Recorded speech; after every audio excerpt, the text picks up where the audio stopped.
Biasanya kan kalau bukan ijazah, selain ijazah soal PKI gitu ya, anak Cina gitu misalnya, orang Singapura bapaknya gitu. Jadi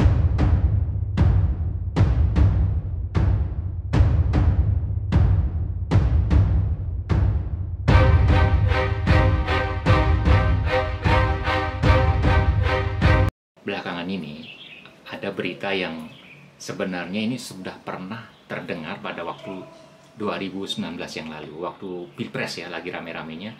Pak Jokowi dibilang nggak lulus SMA gitu loh. Nah kemudian 2 minggu ini ada berita orang melaporkan Pak Jokowi bahwa ijazahnya itu palsu.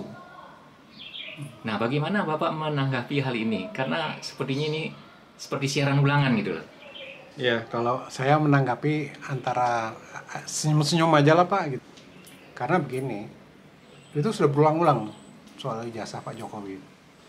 Logika sederhananya kalau beliau tuh tidak punya ijazah, beliau tuh kan dulu sebelum jadi presiden jadi gubernur, sebelum jadi gubernur jadi wali kota 2 kali gitu ya. Apa tidak ada screening gitu? Apa tidak dimintakan diploma-diploma apa jasa-jasanya, kan semua diminta oleh KPU. Kemudian kita juga punya yang namanya Badan Intelijen Negara ya.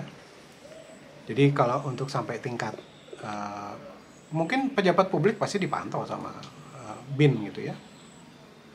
Jadi saya pikir kok itu bukti bahwa kelompok sana sudah tidak punya lagi bahan yang untuk menyerang Pak Jokowi gitu. Karena memang beliau ini relatif menurut saya bersih gitu Pak. Ya, jadi tidak punya kelemahan yang bisa ditembak gitu. Jadi pengulangan biasanya kan kalau bukan ijazah, selain ijazah soal PKI gitu ya, anak Cina gitu misalnya, orang Singapura bapaknya gitu. Jadi yang nggak aja gitu. Saya tuh heran gitu ya. Mereka nih merasa salah nggak sih kalau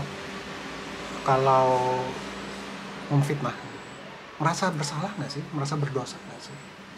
Jadi karena tidak mungkin ada hal baik yang bisa diambil dari cara yang buruk Pak, nggak mungkin gitu. Nah jadi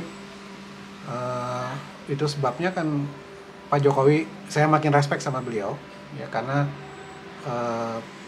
cara beliau mengcounter fitnah konyol itu juga dengan cara yang sangat sederhana aja gitu. Beliau datang ke teman-temannya lagi reuni, lagi rapat mau bikin apa, terus beliau datang.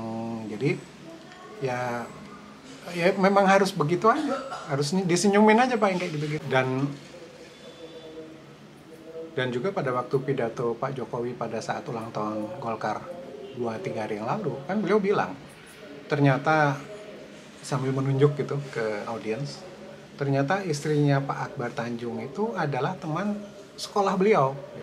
Jadi sebenarnya kalau ada orang pengen tanya Pak Jokowi gimana, ya tanya aja misalnya sama Bu Nina kan.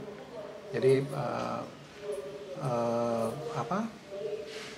memang soal ijazah palsu itu tidak usah kita tanggapi lah gitu, biar hilang terbawa angin Pak gitu, karena nggak ada manfaatnya juga. Nggak mungkin lah Pak, masa seorang presiden nggak punya ijazah atau palsu ijazah, ya nggak mungkin. Kemana Badan Intelijen Negara kalau gitu.